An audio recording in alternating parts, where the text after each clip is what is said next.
Hello everyone, welcome back to the channel Stories Beyond the Porsche.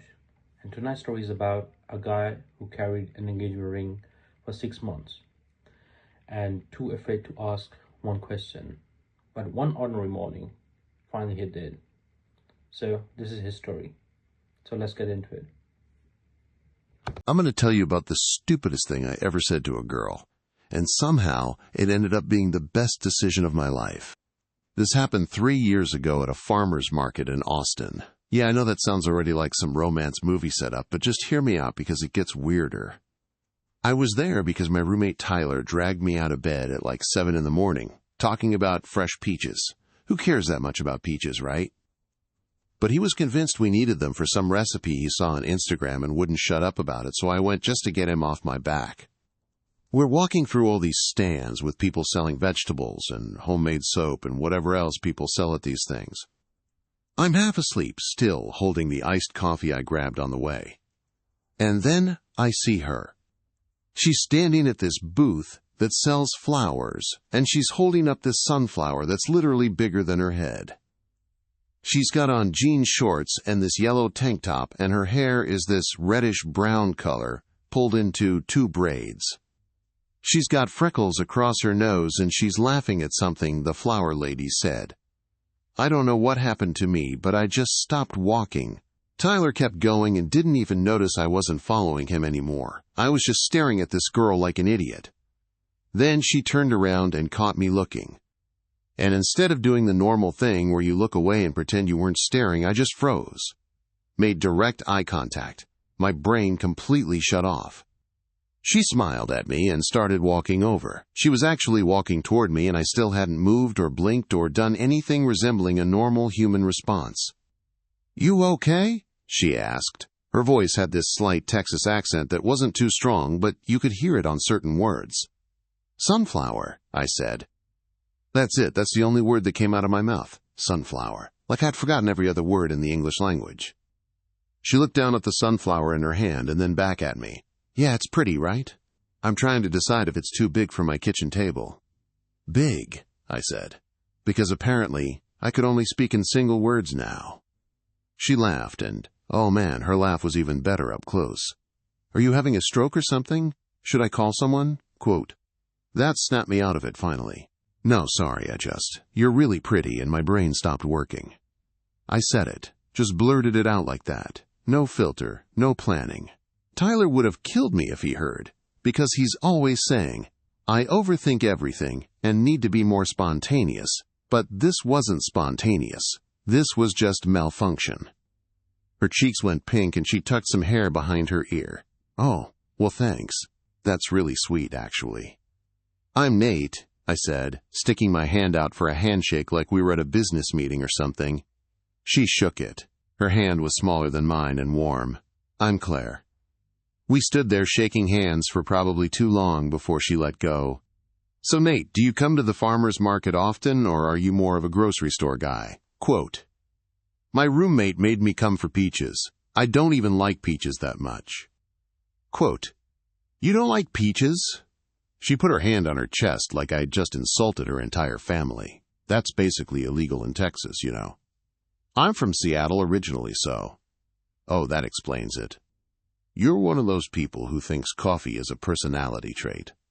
I looked down at the iced coffee in my hand. She laughed again, and I decided right then that making her laugh was gonna be my new favorite thing to do. We ended up walking around the market together. She bought her giant sunflower and some tomatoes, and I helped her carry stuff, even though she kept saying she didn't need help. I found Tyler eventually, and he gave me this look like, "Where the hell have you been?" But then he saw Claire and just smirked at me. Claire and I exchanged numbers before we left. She saved herself in my phone as Sunflower Girl, and I didn't change it for like 6 months. We texted constantly after that. She worked as a teacher at an elementary school and would send me pictures of funny things her students said or drew. One kid drew her as a potato with legs, and she framed it and put it on her desk. She loved true crime podcasts, but had to listen to them during the day because they freaked her out at night. She was scared of birds for a reason she refused to tell me. She drank her coffee with way too much sugar and always ordered extra whipped cream.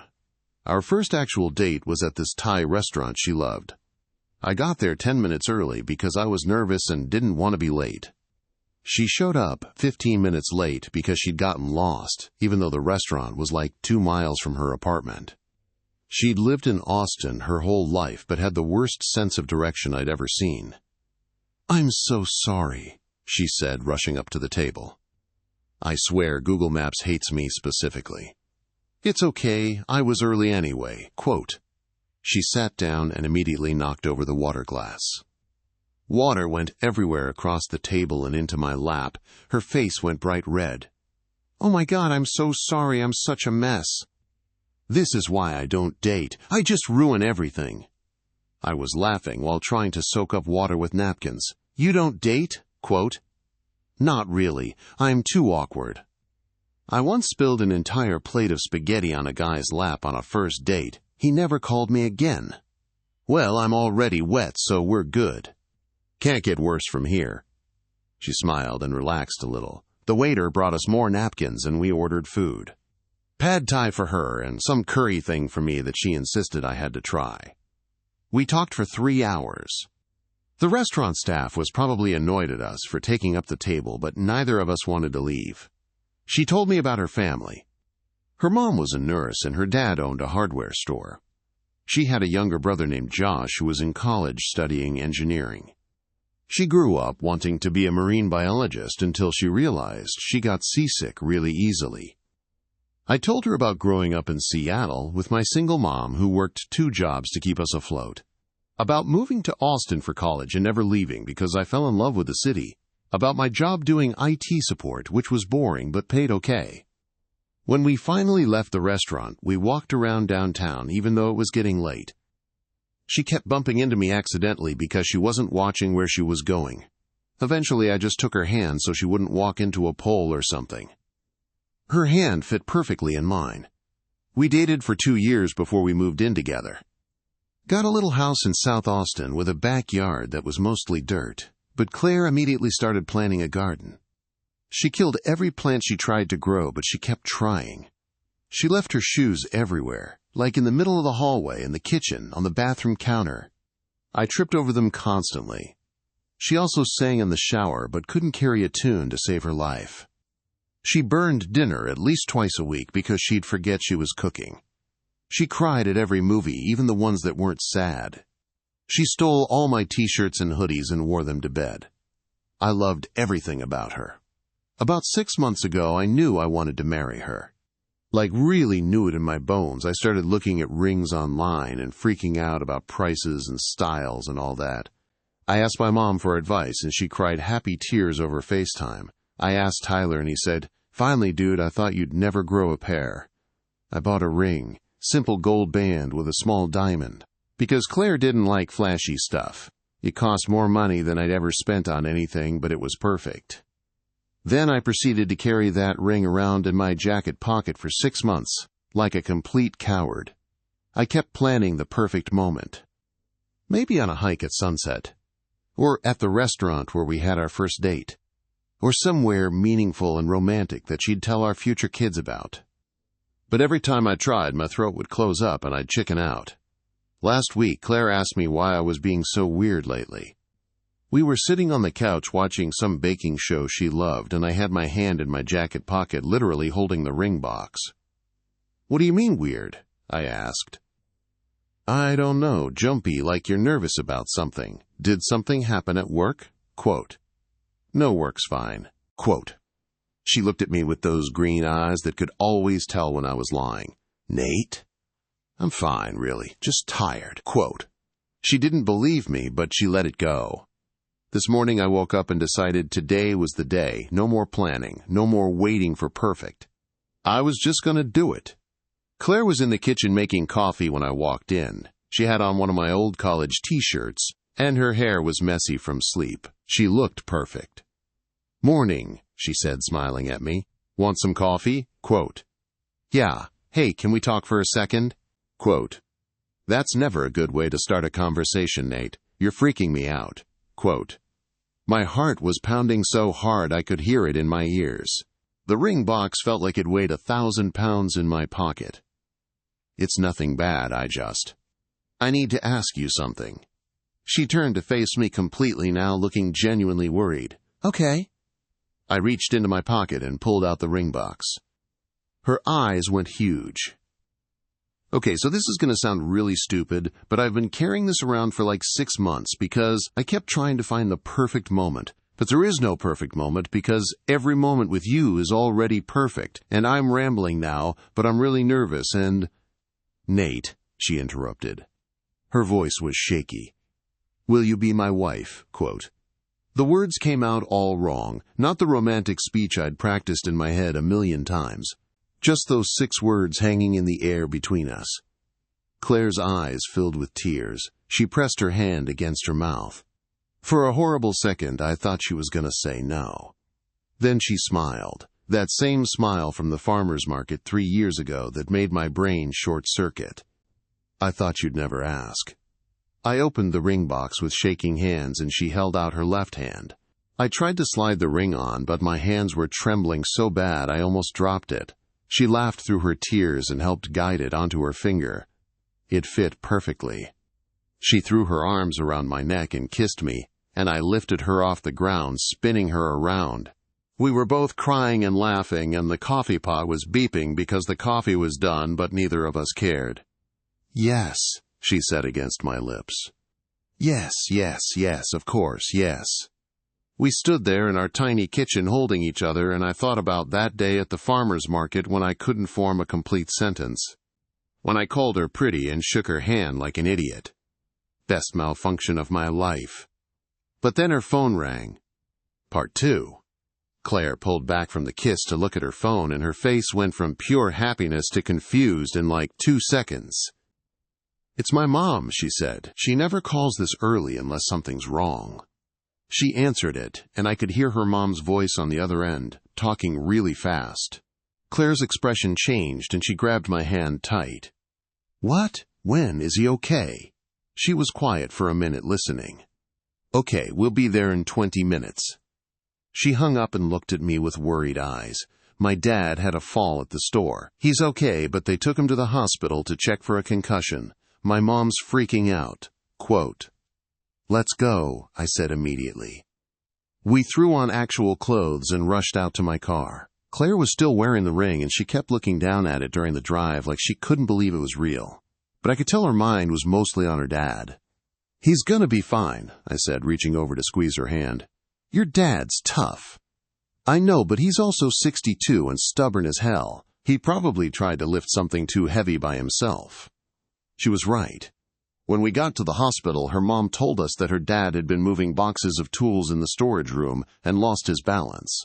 Hit his head on a shelf on the way down. Her dad was sitting up in the hospital bed looking annoyed when we walked into his room. He had a bandage on his forehead and was arguing with a nurse about wanting to leave. Dad, you need to listen to them, Claire said, going over to hug him carefully. I'm fine, sweet pea. Just a little bump. These people are making a big fuss over nothing. Her mom rolled her eyes. Tom, you were unconscious for almost a minute. That's not nothing. I hung back near the door, not wanting to intrude on family stuff, but Claire's dad spotted me and waved me over. Nate, good you're here. Tell these women I'm fine. I think you should probably listen to the doctor, Mr. Danielson. He grumbled something under his breath. Then he noticed Claire's hand, and his whole face changed. Is that what I think it is? Quote. Claire looked down at her ring and her cheeks went pink. Oh, yeah. Nate asked me this morning. Her mom gasped so loud the nurse jumped. She grabbed Claire's hand to look at the ring closer and started crying happy tears. Oh, honey, it's beautiful. When did this happen? Why didn't you call? Quote. Like an hour ago. Then you called about Dad and we just rushed over. Her dad was grinning now despite the bandage on his head. Well, damn, Nate. Took you long enough. I was starting to think I'd have to have a talk with you. Everyone laughed, and I felt myself relax a little. Claire's mom hugged me so tight I thought my ribs might crack. Welcome to the family officially, she said.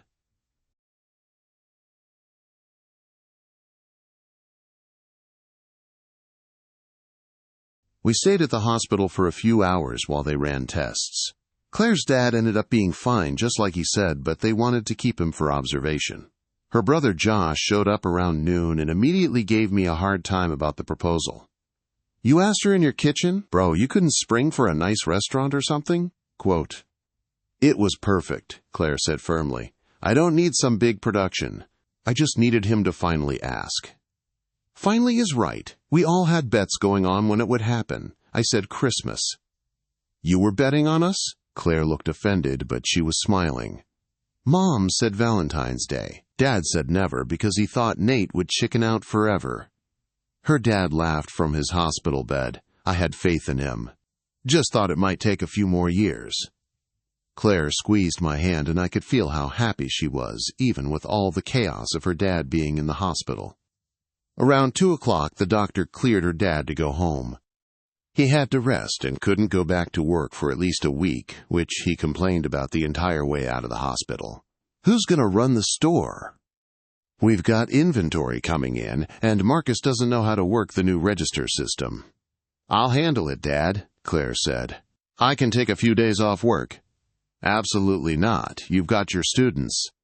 "It's fine. There's only 2 weeks left before summer break anyway. I'll call the principal." We drove her parents home and helped get her dad settled on the couch. Her mom made everyone lunch even though nobody was really hungry. Turkey sandwiches and chips and sweet tea that was way too sweet, but I didn't say anything. Claire's phone kept buzzing with texts. Apparently, Josh had already told some of their cousins about the engagement, and word was spreading fast through the family. "My Aunt Rita wants to know if she can throw us an engagement party," Claire said, reading her messages. "And my cousin Jenny is asking about wedding colors already." "We got engaged like 4 hours ago," I said. "Yeah, well, this is my family. They move fast." Her mom sat down next to us at the kitchen table. "Have you two thought about when you want to do it? The wedding, I mean." Claire and I looked at each other. We hadn't thought about anything beyond me actually asking the question. "I don't know," Claire said. "We haven't really talked about it yet." Quote, "Well, there's no rush. You should enjoy being engaged for a while." Her mom smiled. "Although I will say fall weddings in Texas are beautiful, not too hot." "Mom, we literally just got engaged." I know. I'm just saying."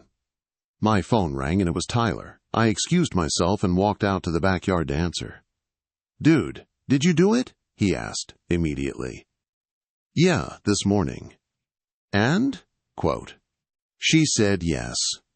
Tyler whooped so loud I had to pull the phone away from my ear. "Finally! I'm so proud of you, man. How'd you ask?" Quote, "In our kitchen." I just kind of blurted it out.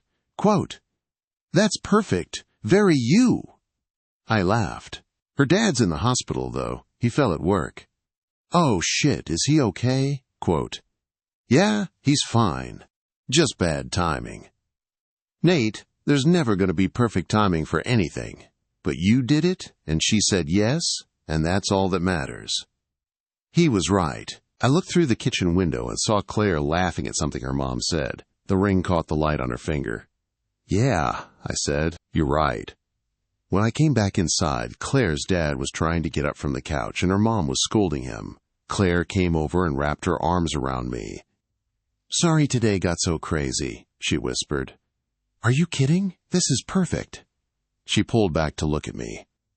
"My dad's in the hospital and half my family is blowing up my phone." "Yeah, but you said yes." "Nothing else matters."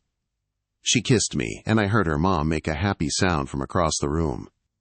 We stayed until evening helping out and making sure her dad was really okay. When we finally got home, we were both exhausted. Claire kicked off her shoes in the hallway, and I didn't even care this time. We collapsed on the couch together, and she laid her head on my chest. I played with her hair while she looked at her ring in the lamplight.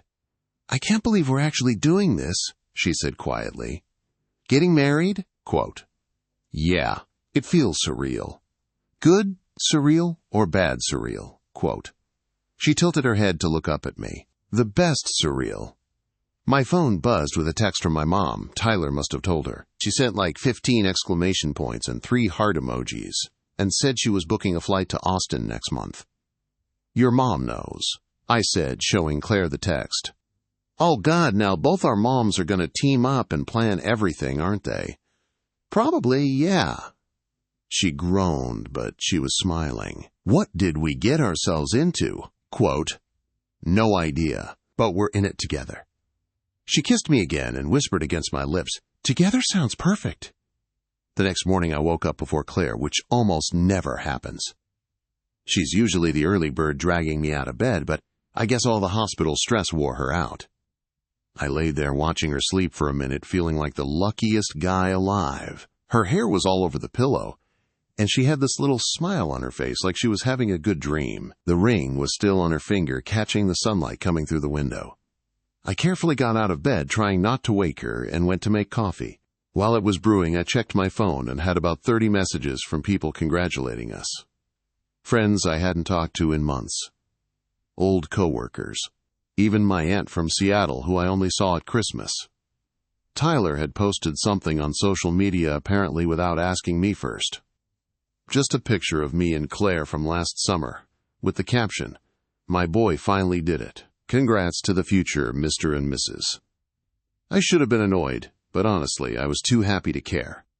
Claire came shuffling into the kitchen about 20 minutes later, still half asleep. She was wearing my shirt again, and her hair was sticking up in like 5 different directions. "Coffee?" she mumbled, reaching for the mug I'd already poured for her. "Good morning to you too," quote. She took a long sip and then seemed to wake up a bit. She looked down at her hand like she was checking to make sure the ring was still there and wasn't just a dream. "It's real," I said. "I know. I just keep forgetting and then remembering, and it makes me happy all over again." She walked over and wrapped her arms around my waist. "Is it weird that I'm nervous?" Quote. "About what?" Quote.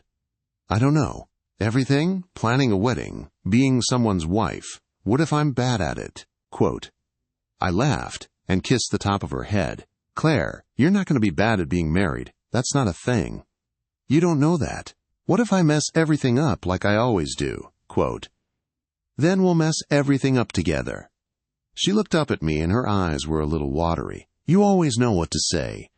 "That's literally not true. I called you Sunflower when we first met and couldn't form a complete sentence." "That was cute, though." "It was embarrassing." Cute and embarrassing can be the same thing. We drank our coffee and Claire kept looking at her phone as more people found out. Her friend from college wanted to be a bridesmaid. Her coworker asked if we'd set a date yet. Someone from her book club asked if we were registered anywhere. "This is overwhelming," she said, putting her phone face down on the counter. "Can we just run away and elope?" Quote. "We could. Would your mom ever forgive us?" Quote. "Absolutely not. She'd hunt us down." "Then I guess we're having a wedding." Claire groaned, but she was smiling. "A small wedding, though. Really small. Just family and close friends." "Whatever you want." "You can't just say that about everything, Nate. You have to have opinions, too." Quote. "Okay, fine. I want you to be there. That's my only requirement."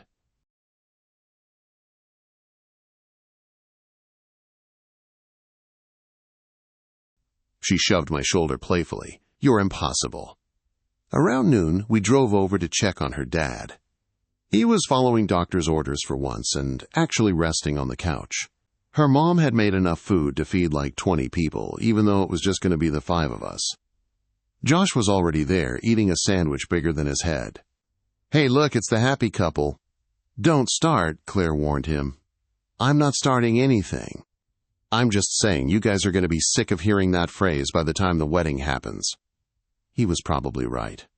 We all sat around the living room eating, and her parents started asking questions about our plans. Did we have a venue in mind? What time of year? How many people? "We literally just decided we're doing this yesterday," Claire said. "We haven't planned anything." Quote. "Well, you should probably start thinking about it," her mom said. "Good venues book up months in advance." "Or we could just do it in someone's backyard," I suggested. Everyone looked at me. "What? That could be nice." Low-key. "I actually love that idea," Claire said. "We could do it here, in your guy's backyard." Her mom's face lit up. "Oh, honey, that would be so special." Her dad nodded from the couch. "We could clean it up nice, maybe rent some chairs and tables." Just like that, it felt real. Like this was actually happening, and we were really doing this. Josh left around 3, and Claire's parents started getting tired, so we said our goodbyes. On the drive home, Claire was quiet, looking out the window. "You okay?" I asked. "Yeah, just thinking." "About?" Quote, "About how crazy it is that we're really doing this. Like in a year or whenever we'll be married. You'll be my husband. And you'll be my wife." She smiled at that. "Wife. That sounds so grown up." "We are grown-ups. Barely. I still don't know how to do my taxes without calling my dad." I laughed. That's what accountants are for. When we got home, Claire immediately went to the spare bedroom we used as an office and came back with a notebook and pen. "What are you doing?" I asked. "Making a list. If we're really doing this, we should probably be organized about it." Quote, "I thought you hated being organized." "I do, but this is important." She sat cross-legged on the couch and started writing. Venue backyard. Time of year fall, maybe. Guest list family and close friends. I sat next to her and watched her write. She bit her lip when she concentrated, and her handwriting was messy but readable. "Do you want a band or a DJ?" she asked. "I don't know. What do you want?" Quote, "Nate, you have to help me decide things." "Okay, band. Live music is better." She wrote it down. "What about food? Sit-down dinner or buffet?" Quote, "Buffet's easier, but sit-down is fancier. We're doing it in your parents' backyard. I don't think fancy is what we're going for." She laughed. "Good point. Buffet it is." We spent the next hour going through stuff, and I realized I actually did have opinions about things. I wanted my mom to walk me down the aisle, or whatever the guy version of that is. I wanted Tyler to be my best man, obviously. I wanted to write my own vows because the traditional ones felt too impersonal. Claire wanted sunflowers in her bouquet because of how we met. She wanted to wear her grandma's pearl earrings. She wanted the first dance to be to that song that was playing in the Thai restaurant on our first date, even though neither of us could remember what it was called. "We'll have to go back and ask them," she said. "The restaurant probably doesn't remember what was playing 3 years ago, Claire." "Then we'll just pick a different song, but it has to be perfect." "It will be. Everything will be." She put down the notebook and climbed into my lap, wrapping her arms around my neck. "I love you." Like so much, it's actually kind of scary. Quote, "Scary how?" Quote, "Like I didn't know I could feel this much about another person, and sometimes I worry something's going to happen and I'll lose you." I held her tighter. "You're not going to lose me. I'm not going anywhere." "Promise?" Quote, "Promise." She kissed me soft and slow, and when she pulled back, she was crying a little. "Happy tears," she said, wiping her eyes. "I'm just really happy." "Me too." Quote, We stayed like that for a while, just holding each other. Outside, I could hear kids playing in the neighbor's yard and a dog barking somewhere down the street. Normal, everyday sounds that felt special somehow. Later that night, we ordered pizza because neither of us felt like cooking. We ate it on the couch watching some show Claire liked about people renovating houses. She fell asleep halfway through with her head on my shoulder and a piece of pizza still in her hand. I carefully took the pizza and set it on the coffee table, turned off the TV, pulled a blanket over both of us. She stirred a little and mumbled something I couldn't understand. "What?" I whispered. "Love you," she said, clearer this time without opening her eyes. "Love you too." Quote, I looked at her sleeping there with her messy hair and my too big shirt and the ring on her finger that I'd been too scared to give her for 6 months. Thought about that day at the farmer's market when I couldn't remember how to speak. When she laughed at me instead of walking away. Thought about all the moments between then and now, the spilled coffee and burned dinners and late-night conversations, the fights we'd had and made up from. The way she cried at sad movies and sang off-key in the shower, how she left her shoes everywhere and stole my clothes and made me laugh when I didn't think anything was funny. This was it, this messy, imperfect, beautiful thing we'd built together. And in a few months, she'd be my wife. I still couldn't believe she said yes. That she thought I'd never ask when I'd been trying to ask for half a year. But I asked, and she said yes, and now we got to do this whole life thing together. Together sounded perfect. I pulled her closer and closed my eyes and fell asleep thinking about backyard weddings and sunflowers and the rest of our lives starting right now.